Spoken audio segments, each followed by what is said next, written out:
ата-ананы порталға тіркедік. Тіркегеннен кейін ағымдағы қате шығуы мүмкін. Қате кешіріңіз деген. Оны жою үшін біз ата-ананың профайлын толтыру керекпіз. Ол үшін басты беттегі профайл батырмасын шертеміз. Жасыл батырма.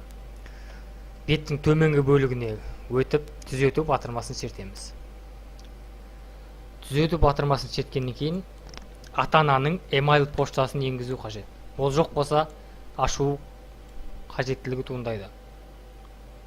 Ұлты дегенге қазақ, егер басқа ұлт болса, басқа ұлт, сол ұлтты көрсетесіздер. Қазақстан азаматы мол. Қазақстан азаматы, яғни Қазақстан резиденті деген батырманы шертіп белгілеуіміз қажет. Ата-ананың ЖСН нөмірін енгіземіз.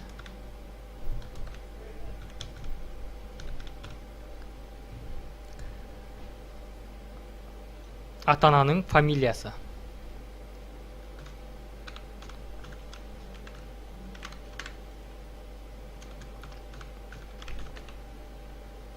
Аты. Әкесінің аты. Жынысы ер. Мекен жайын міндетті түрде енгізу керек. Шардара қаласы. Қалдаяқов көшесі. Номері 51-де 2-ші үй. Сақтау батырмасын шертіп арқылы профайлды толтыруды аяқтаймыз. Хабарлама өзгерістер сақталды деген хабарламадан кейін профайлды толтыруды аяқтадық.